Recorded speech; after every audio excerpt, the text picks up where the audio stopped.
Hi guys, I'm actually not having coffee. This is a nice herbal ginger and lemon tea, but yes, I will wait for a few of you guys to come on, and I hope you're all feeling good this morning. What are you guys drinking with me? Yeah, I've got ginger and lemon. Yeah, and I hope you guys are having a good morning. And I've got around half an hour this morning to kind of go through any questions that you guys might have or anything that you're intrigued about. But yeah, please do pop your questions down below. I took some questions on my personal page this morning. But it'll be great to see what you guys have got like on this live. And hopefully I can join with a few of you guys towards the end. But as a quick introduction, my name's Cherelle J. I am one of the alternates at 6 in the West End. I own my own company, Hills and Feels, which has been amazing, just watching it grow and also just becoming a business owner and doing all the crazy things. Oh, that was a fly.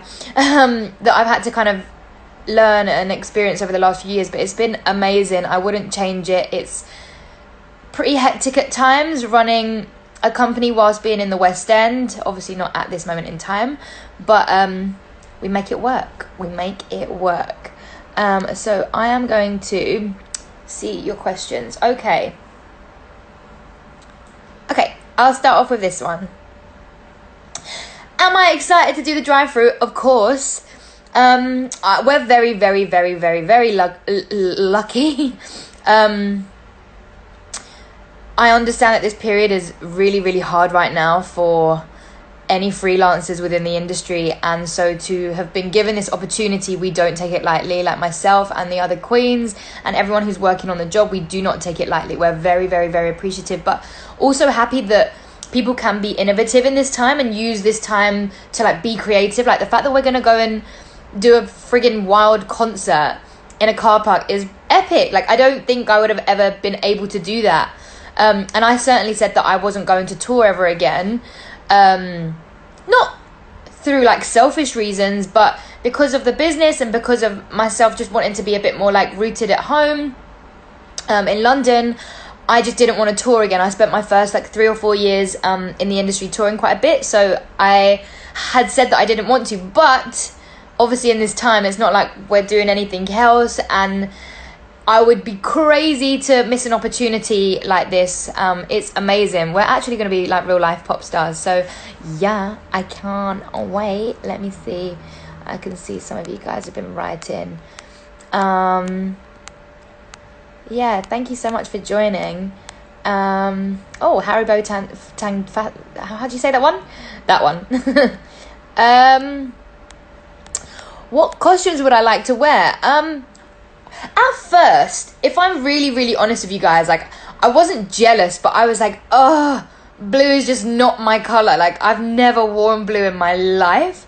I was like, me, CJ, who always wears black, is gonna wear blue. Like, so I loved Colette's. It was black and silver, and it just, it's just beautiful. It looks perfect on her. But I also loved Zara's, which was pink. I'm a little bit more girly.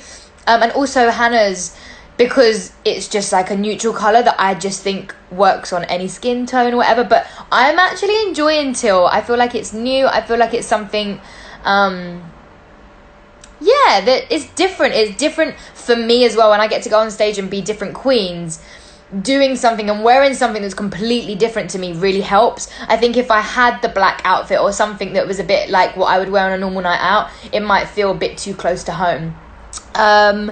So yeah, that is that question. I'm so happy that you guys have bought your tickets and you're able to join us. That's amazing. I'm going to answer some other questions here.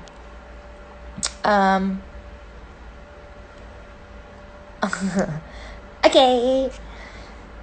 Yay! Doing Cleves. I'm not going to lie. How to put this? I know that Lexie would have loved to do this, So what I don't want to do is be like, oh my God, I'm so happy that I'm playing Cleves, and not take that into consideration. Like the first thing I done when I found out I got Cleves was message Lexie and just say, Lex, I know it must have been a hard decision, but of course she's got her child and she's got other commitments that she needs to put her time and energy into. And therefore it meant that I was available to take on Cleves, which is great. But that is what, you know, an alternate's job is. We've been there. We want to support everyone in this time. But I'm very happy that I get to play a role. Like that was on my vision board at the beginning of the year to play a role. So I'm very happy. I think sometimes it can be really difficult, and this is just me speaking with pure honesty. I think when you've taken one role as a swing or an alternate or an understudy, it can sometimes be really hard to step away from that. But I see it as a good thing. I understand that I can be versatile. I understand that I have a huge background in dance, but also I can apply myself to roles within acting and singing. So I get that at times it's easy to get someone that can fleet between, you know, right, go on stage last minute, pick this up, do that, like, and that's how my brains work. My first ever job was a swing, and I've done multiple jobs as a swing, understudy, alternate. So it does get a little bit like, but I would like to play a role soon. So I'm glad that I am. So thank you guys for being so supportive in that time. Okay, there's some more questions here. There's loads of questions. Thank you guys so much. What one are we doing next? Okay, I like this. What can someone who hasn't seen Six expect from the show? Just a really good time. Like for me, when I got put up for Six, everyone kept telling me like, CJ, this show is for you. Like, you need to go and watch this show. You need to be in this show. And I even remember before the show started, because I worked with Carrie Ann for quite a few years before Six, she had messaged me like, hey babe, so we're working on this show, kind of like divas on stage, telling a story, would you be interested? But at that time I was in Everybody's Talking About Jamie, so I couldn't audition, which is, it's one of them. I'm like, it would have been amazing to have auditioned when it started, but equally I was in Jamie, I was in a great show at the time, so I was very fortunate. But yeah, I just know that everyone kept like messaging me like, CJ, you need to go and see the show. So I went to see it and I was like, I need to be in it now. And I loved it. I feel like it is a history lesson, a pop concert, and a comedy show in one. Like, I learned more about the history of Henry VIII and his 6 wives than I did in school. I had so much fun. It is hilarious. Like, even when I still watch the show or I still go on stage, like, I'm like, this is so friggin' clever. It's so good. Like, the content is so great.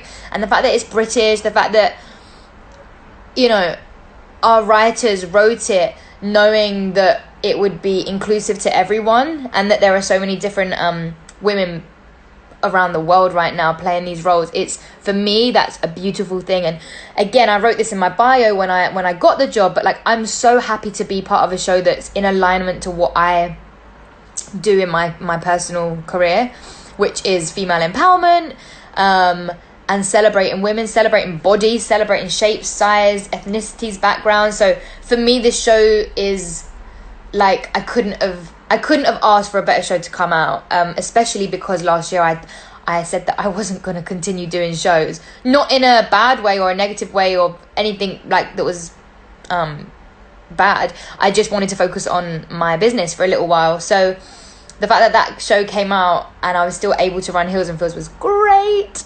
It's been amazing trying to juggle both, but it's been, yeah. Okay, let's Cherelle for Prime Minister. Okay, let's do this question because I think I can go into a little bit of like wellness with it as well, which I think we all need to talk about more. How do you deal with nerves before a performance? I'm someone who gets incredibly nervous. I suffer huge with anxiety. And again, I've written and posted and spoke about this a lot on my personal page, but I am someone who never really believed in myself that much. Like, I appear confident, and I absolutely appreciate why people say that. You know, when you dance and you sing and you act, of course you're putting on a persona and you're being someone else. But that, like, inner voice was like, yeah, right, CJ, you're not good enough, you know, and you kind of believe those things. And this is something that I am trying to, no, not trying to, I'm absolutely conquering, because I have to believe in myself. For me to come out in the world and do good and do what I set out to do, I have to believe in myself. I need young women to believe in themselves. Like, I need that. So if I don't believe in myself, what am I telling the rest of the world? My purpose in life is to make people feel that they are enough. They need to feel, yeah, like you've got that in you at all times. It's available to you at all times. So I get it. But what do I actually do? I breathe, and I get into character. For me, don't get me wrong, there's certain areas in life where, like, you are literally Cherelle J. Thank you. The website is I'm so happy with it. Thank you. But yeah, I understand you might have to walk into a meeting and therefore you can't be Anna of Cleves. You need to go in and you need to be Cherelle J at the meetings. But there's no reason as to why you can't have, like, certain variations of yourself. Like, always be true to yourself. Don't feel like you have to be someone else. Like, I don't really like the phrase become your inner Beyonce, because, like, why do you have to be Beyonce to be great? Like, be your inner Cherelle. Do you know what I mean? Be your 6-year-old Cherelle that didn't care about what people thought about them, right? So for me, when I'm going on stage, specifically for Six, let's talk about specifically for Six, I try to embody the character first. I try to think about what that person would do, how they would act, what their mannerisms are, especially because I am a swing. Like, what is different to Boleyn versus Anna of Cleves? Like, they're both quite boisterous but also girly and flirtatious. So okay, they can't just have the same characteristics. Maybe Cleves, she's a bit more cocky, she's a bit more pretentious, she has a vibe about her. Maybe Boleyn is a little bit uptight and a little bit, like, not uptight in like a, I don't know, again, it's however you perceive a character and what you want to bring on stage. But maybe she's just a little bit more snobby and a little bit, I don't know, daring and promiscuous. I don't know. So yeah, I try to, like, literally breathe into that feeling or breathe into that character, so that when I'm on stage, like, okay, I have my set feeling for Cleves, and then I have my set, like, for Boleyn before I've even got on stage. I am also someone who, like, rinses the hell out of my lines, my harmonies, I have to do that. I mean, I think back from Jamie, every time I would go on as Pretty, I would recite every single line before I went on stage, to the point that it was a little bit obsessive and probably a little bit, like, not good, because I wasn't maybe in the moment at all times. But I was, like, to do that Sheffield accent for me was so hard. Like, I remember, I mean, I'll message Luke after this, but I remember me and Luke Bayer practicing my accent in rehearsals, and we was just crying with laughter because I just couldn't do it. I was like, girl, how do I be a girl? girl. I still, like, it's bad. I have to literally say a whole chunk or a sentence. In fact, I'm going to give you a funny story with that. I have to recite, like, a phrase or a section in the show, so that way of speaking becomes part of my character, right? So let's just say I'm trying to think of a line from the show. It's like 2 years old now. CJ, come on, go. Okay, I'm putting myself on the spot. Okay, I can't remember right now. Give me a sec when it, like, sinks in, because I'm just excited. I'm talking. But why I'm talking about this is, one time we was on stage, me and Luke, we was both doing our alternate shows, and we're doing the scene where Pretty and Jamie are talking about wearing his shoes to the prom. and Dean's supposed to come in, and then, you know, we're supposed to like be a bit anxious that he walks in, but Dean doesn't come. So me and Luke are like, huh?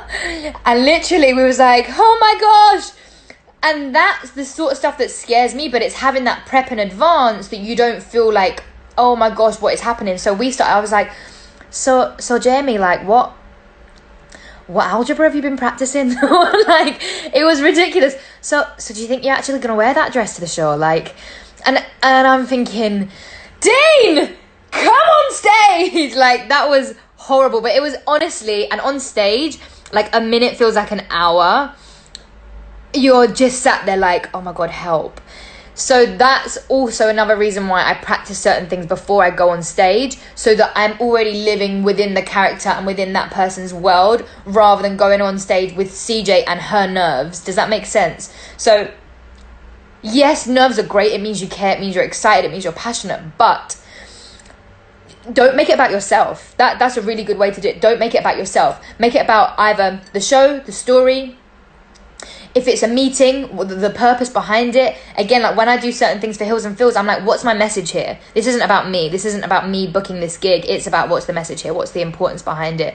I'm working on a project at the moment, and if I made it about myself, I'd probably mess it all up. But because it's a bigger purpose, it's about helping people. That's my mission. That's what I want to... I don't care if I have nerves, because I'm going to go and help change some people's lives. Like, same with storytelling. I'm going to go on that stage and tell you a story so that you feel impacted to make a difference. That's what it should be about, right? Getting deep here, guys. I've literally only got 15 minutes because I've got a private at 11:30. But I hope I'm answering your questions. Let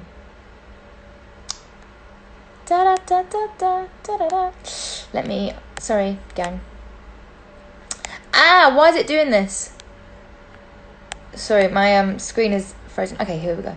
You guys are sending so many questions. Thank you so much.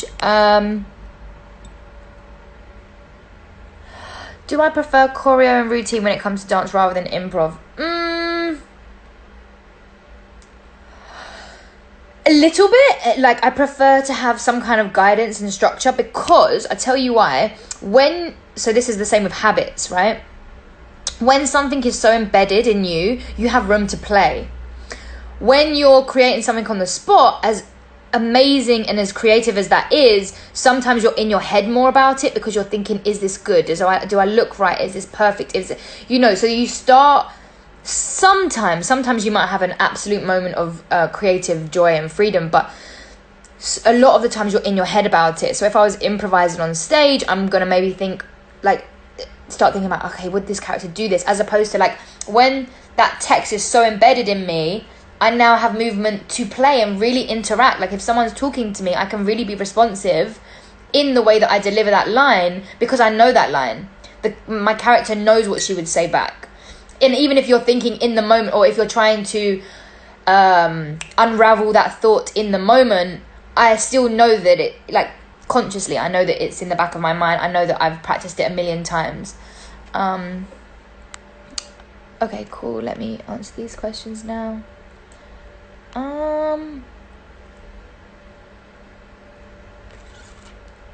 Well, someone asked, what is your most embarrassing stage moment? It was kind of similar to that one with Luke, because it is like, but I had a worse one. I laugh about it now, but it was horrible. It was really horrible at the time. I haven't actually drank this. I had to go in for one of the boys, and everybody's talking about Jamie. It was a last minute thing as a swing, and you just kind of have to go, okay, like, I'm up for this. And again, those challenges later on in life, you think, oh, I'm so glad I done that, because it means I can pretty much do anything. But I had to go on for not Dean, for Levi and Mickey, and we were singing Everybody's Talking About Jamie. And what happens is, the way that the girls sing it, you should have been it, you should have seen it, you should have did it. For the guys, it's like, you should have been there, you should have seen it. not realizing that it's the same, but that's how you hear the guys say it every night. So I literally am on stage, I'm trying to be the guy, but obviously in a girl's character, I'm not physically being a boy.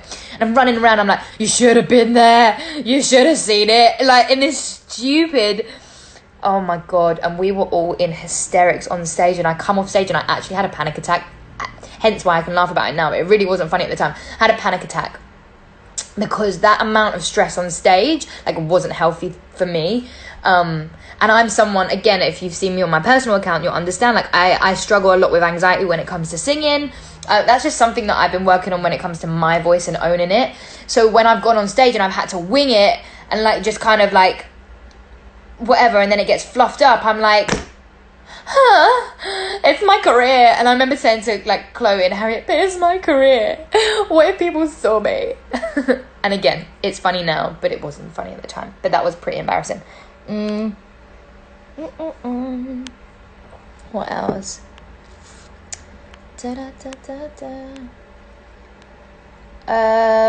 Audition advice. It's the same as the nerves. Use it to your advantage. Be yourself. People like real people. There's nothing worse than going into a room and, hi, I'm going to sing. Thank you. Singing. Okay, bye. It's so monotone. Like, imagine after that audition, you're going to work with these people for a year, for 6 months, for however long. People want to know that you're human. If you go in and say, oh my God, I'm really nervous, but okay, I'm going to sing this song, and you're just yourself, I think it's a likable trait to just be yourself. Even though, like, you know, I know that they teach you in college to be certain ways and to act certain things, and you should. Like, Carrie Ann said it perfectly the other day, earn your stripes. Like, don't walk into it, your first audition and you know, be cocky. Like, that's not attractive. You want to be endearing. You want people to want to work with you. But there's nothing wrong or harmful about showing your true self, and how, you know, how, like, normal we all are. Anyways,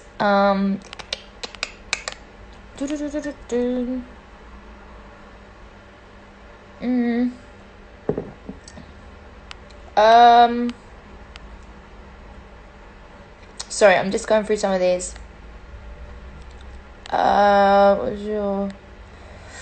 Okay, what is your best advice for starting your own business?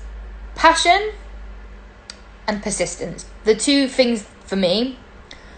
I'm only just, after 2 years of running my business, taking a step back. Now, I had this conversation yesterday. There's a fine line between looking after yourself, which you absolutely should do at any time, and being persistent.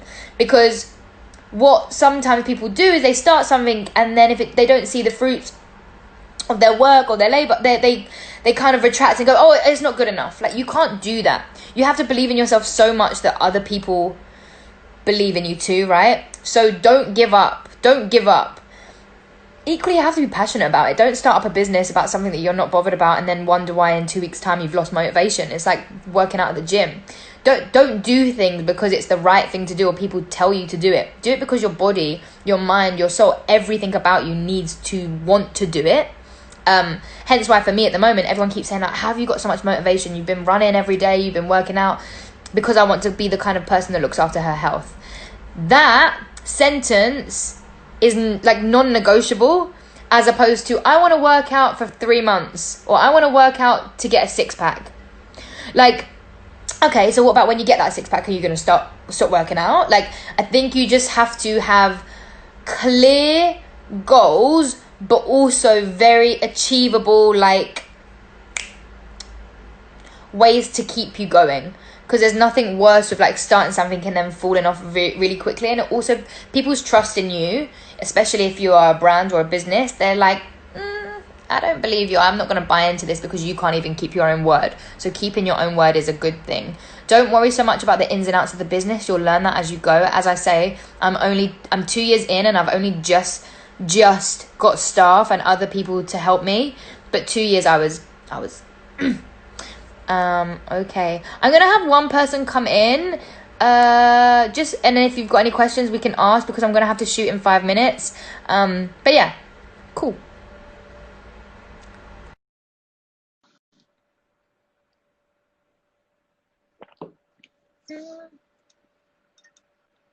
I've accepted. Hi. Hi, Casey. How are you? I'm good. How are you? Not bad. Really well this morning, actually. Really perky and just in a good mood. Great. It's always Thank, good. thank you. What questions have you got? And then we'll just try and answer those last ones. Okay. Do you have any advice for being more accountable? Because Oh, I've gosh. struggled with that for ages and I'm just like, ah. So something that I've learned recently is, and without it sounding horrible, is that everything is your fault. So, so that way, there's no other circumstance or no other anything that can make you feel less than.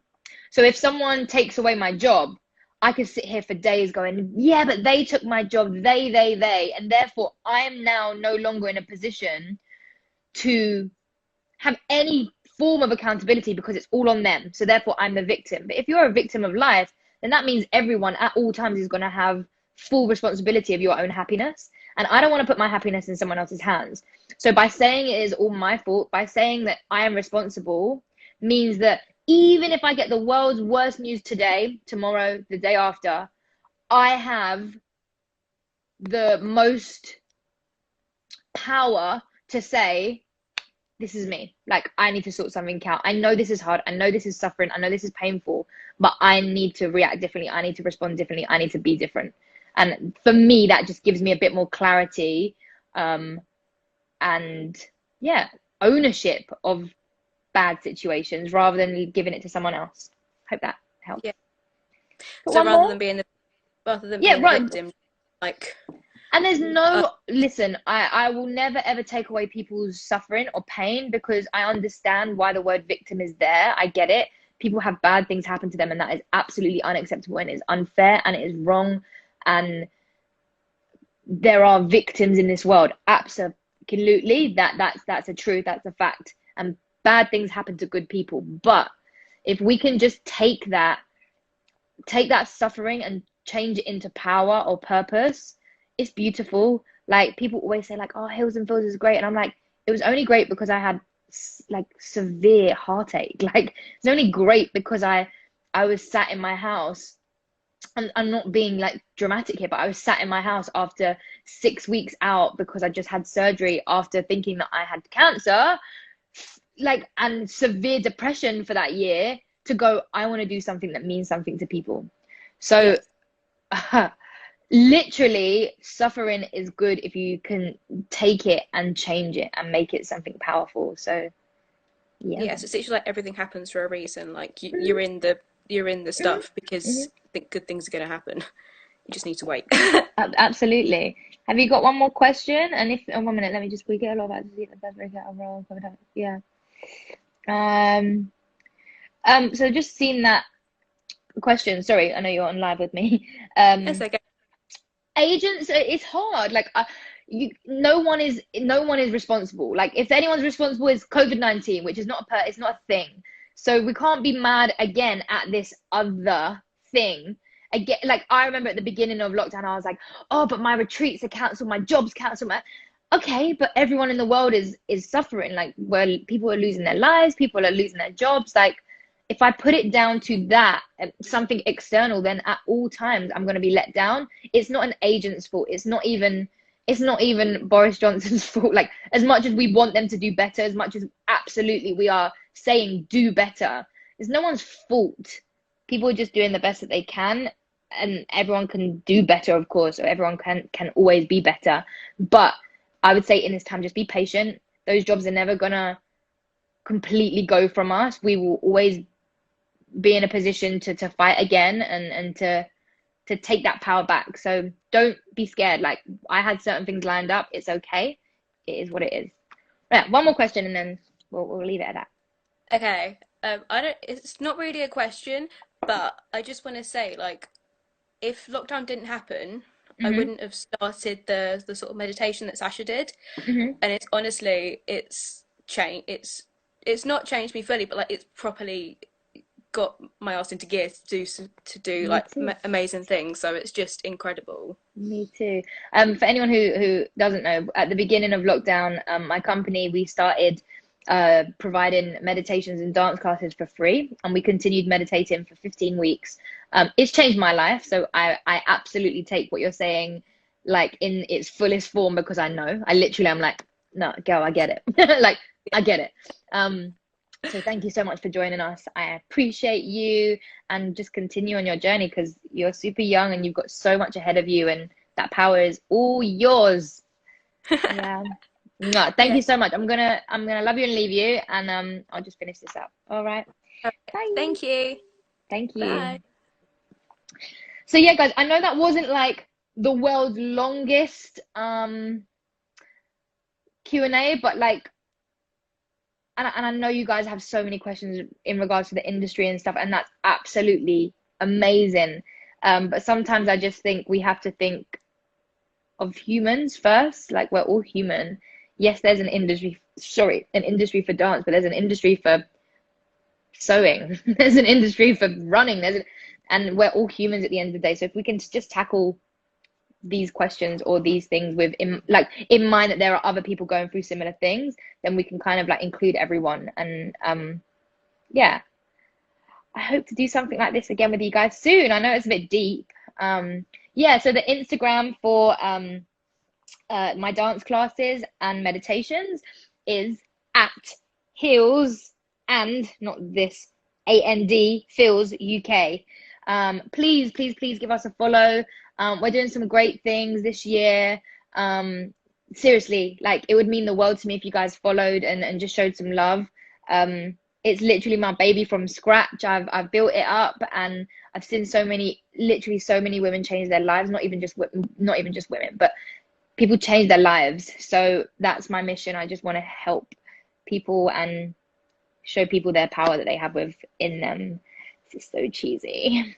Thanks, guys. Love you all, and I hope to see you soon. And if you're coming to any of the tour dates, please tag us, send us messages, all that kind of stuff. We can't wait to see you guys. Where, as I say, we do not take it for granted. We're very, very, very grateful for this opportunity. So thank you guys for continuing to support. And yeah, love you loads. Thank you. Bye.